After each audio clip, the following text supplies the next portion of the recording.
The first funeral I ever went to was in 1979. I was 25, and I was working as an activities director at a nursing home in Boston. There was a man at the home by the name of Arthur Brown. One day he took sick, was taken to the hospital, and he died shortly after that, all in a short span of time. But he was 96, had lived a long and healthy life up till then. I asked around to see if anybody wanted to go to his funeral. And there was another man at the home who wanted to go. He was the one who wanted to go. His name was Arthur Wallace. So the two of us set off to go to this graveside service. I borrowed a car. On the way there, it took a little bit longer than I thought. I got a little bit lost. And the entire way there, Arthur was giving a sort of running commentary on skirt lengths and billboards and bad directions.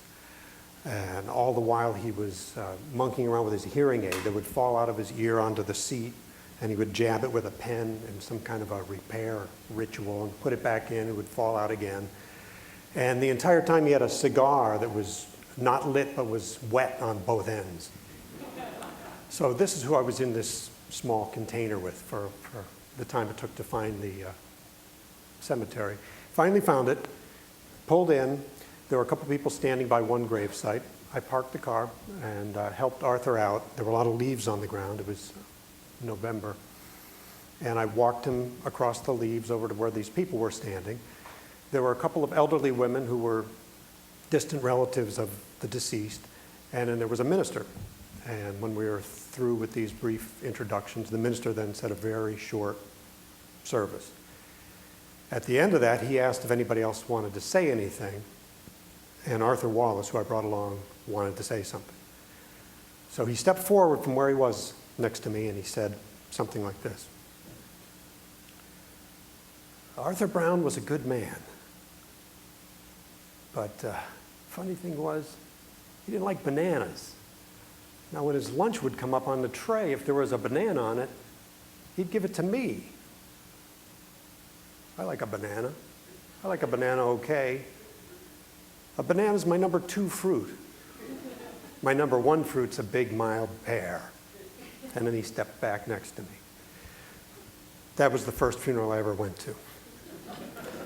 So I should now tell you how I came to be working in a nursing home in the first place. About a year before, I was on a cross-country trip and stopped in Palm Springs, where my grandmother was spending the winter. I met a couple who were lifelong friends of hers, the Feitlers. And Herb Feitler and I spent the better part of a day sort of palling around. We went in his car to flea markets and surrounding desert communities out there. And I just had a fantastic time. When I got back home to Boston, in considering this fantastic time I had, I realized that what made it unique was that it was the first time that I sort of had made friends with somebody who was significantly older than me, but wasn't in my family. And I liked that, and I thought I would like to do that again. I had recently graduated from art school with a degree in painting, and I thought there was something I could do that would probably be better for me than scooping ice cream and delivering flowers. So I heard about a job at a nursing home as an activities director that somebody I'd gone to school with was doing and was going to be leaving the job. So I went there and applied, and I got the job for 50 cents an hour less because I had no prior experience. But I started then right away. It was in a residential tree-lined neighborhood in Jamaica Plain in Boston, and it was an old converted duplex house, hence its name, the duplex nursing home. And as soon as I set foot into this environment, I was just captivated with it. It was just filled with riveting bits of conversation that I had to write down. Here being some examples. I keep smoking, but what I really want to do is drive around in a stick-shift car.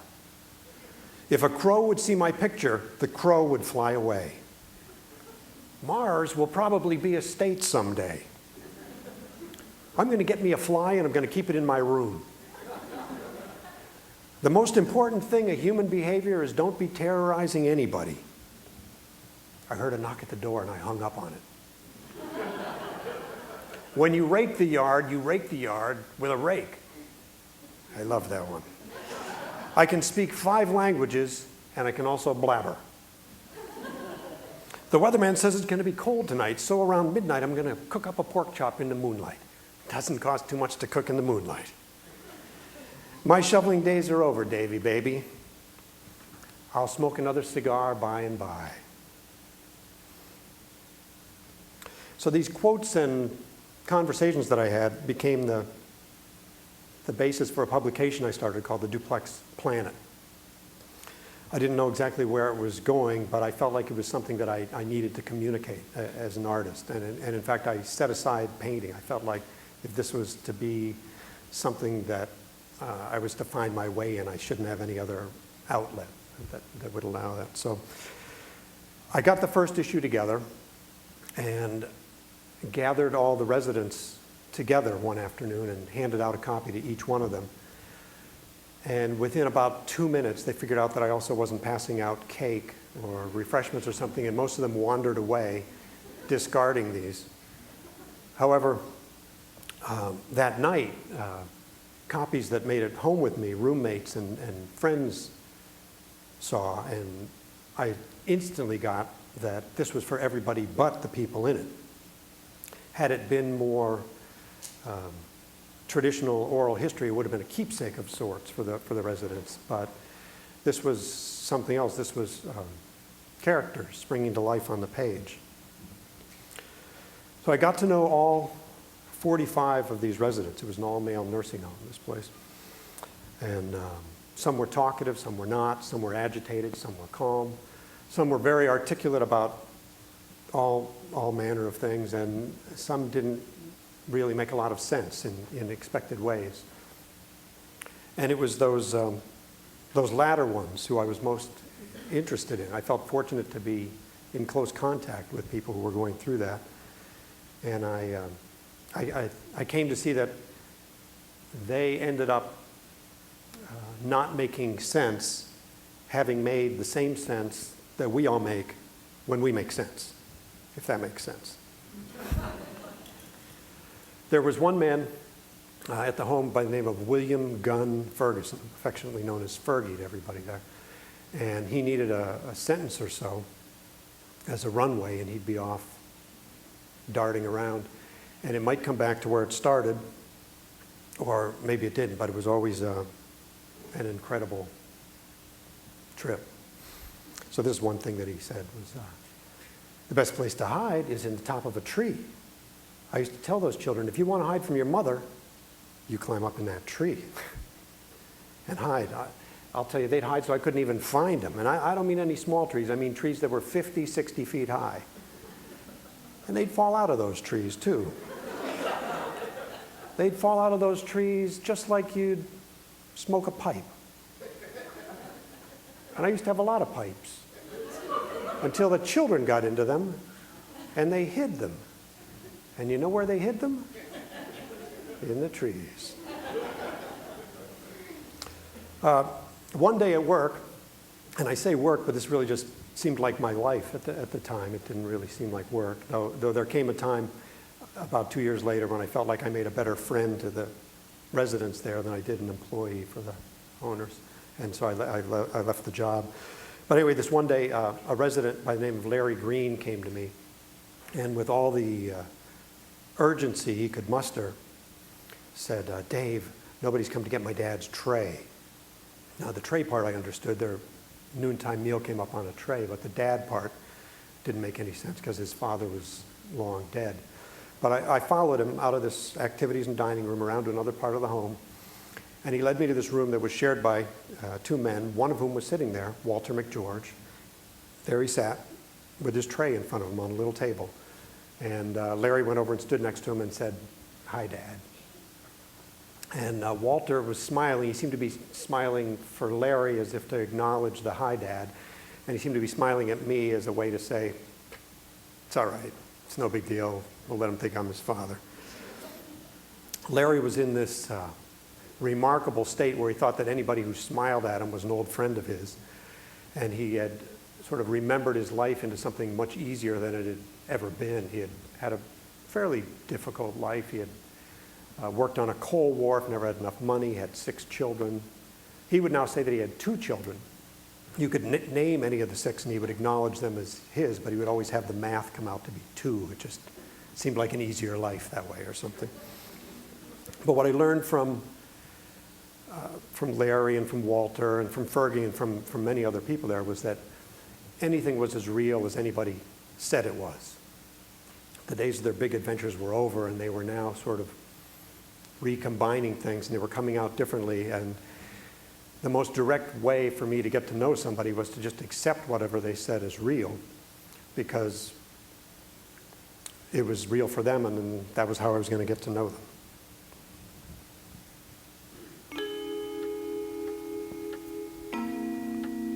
Funny how time marches on, but they're all in the same boat here. Happy-go-lucky. How time marches on. You must realize you're a kid no longer. You're always looking for that first snowstorm. What we had the other day. I don't suppose you'd call that a snowstorm. Just about everybody likes to see the old-fashioned Christmas. Yeah, but time marches on.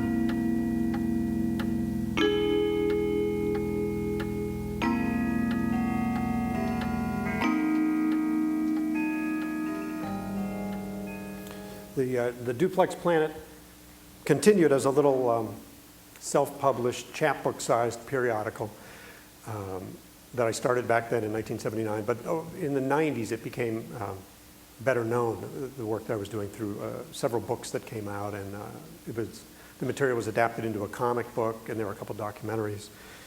And for the past 15 years or so, I've been most interested in creating monologues with music. And I've done a series of CDs and performances for museums and arts presenters and universities and NPR.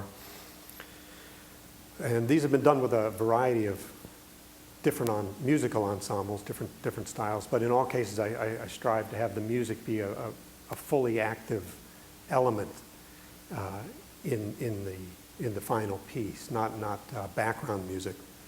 I liken it to a band with a guy talking, me. So these audio pieces that I record, they're not recreations of time that I spent with somebody. They're abstracted from it. And the words and the music come together for me and fall into place when it seems like how it feels to remember that person.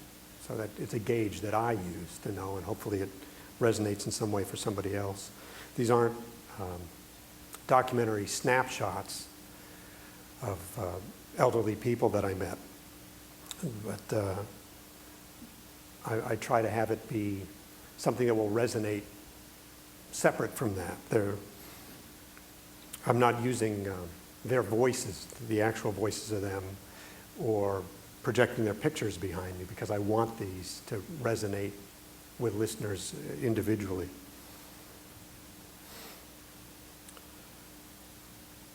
Last year I was in Milwaukee, finishing up an artist residency that I did there for the Center on Age and Community at the university there. I had spent 3 months talking and conversing, meeting and conversing elderly who have memory loss, varying degrees of it, from barely noticeable to profoundly fragmented. And the one thing that everybody had in common that I spoke with, though, was that everybody liked the idea of talking with me. They agreed to talk with me, and maybe they thought they already knew me, but it didn't really matter. What was amazing for me to see was that the people who were the least able to have carry on a narrative conversation still had the blueprint, the shape of a conversation that they utilized. I would say something, and then they would say something, and then I would say something, and we'd go back and forth, and they still adhered to that sort of social convention. That it didn't always link up. I might say something, I often would, and then they would say something completely separate from that, and I would go with that, and then they would go somewhere else. It didn't link up, but I realized that it didn't matter. I had to behave. I had 2 sisters, and I had 6 brothers, a lot of brothers. My mother, all she had to do was work. My father worked every day. He worked in a,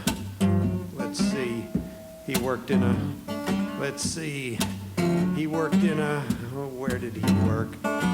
He worked every day. It took a lot of money to support his kids. I wasn't real happy. I did it because I had to. When my mother comes after me, then I didn't feel so good. She came after me. She came after me. She came after me to see that I was doing okay. Arthur Wallace, the man who had a mild pear as his favorite fruit, ended up dying about a year after the man whom he eulogized. And his demise was not so sudden. And it was remarkable to see what happened with him. He'd always been very precise in all of his recollections, was very interested in world events and politics. And what was happening then at the end was that the facts were becoming dislodged.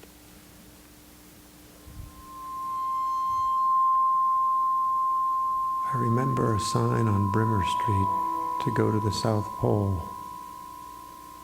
I don't understand, but I do dream about it at nighttime.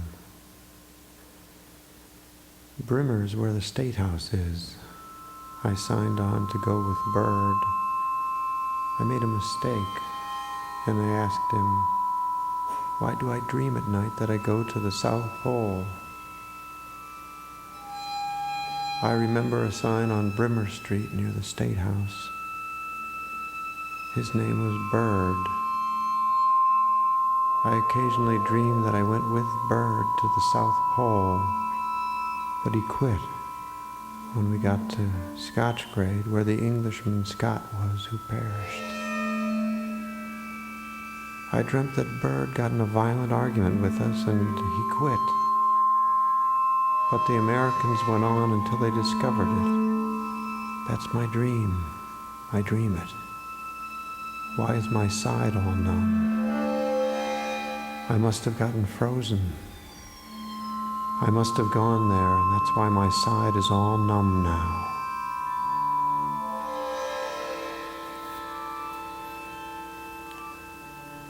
I did some rough math, and I figured that I've had about 250,000 conversations in my life, and I've forgotten almost all of them. Conversations are a way for 2 people to be in the same time and place as one another. And we extract the data from it, and we're left then with an emotional memory of somebody. I'm an artist, and I'm also somebody in the second half of my life, well into it, and I think I've learned as a human being and grown as an artist from continuing to meet people who are living the last years of their lives. The differences between us are obvious, but it's the things that we have in common that are the most fulfilling to me. That's where you find the surprise and the mystery and the truth.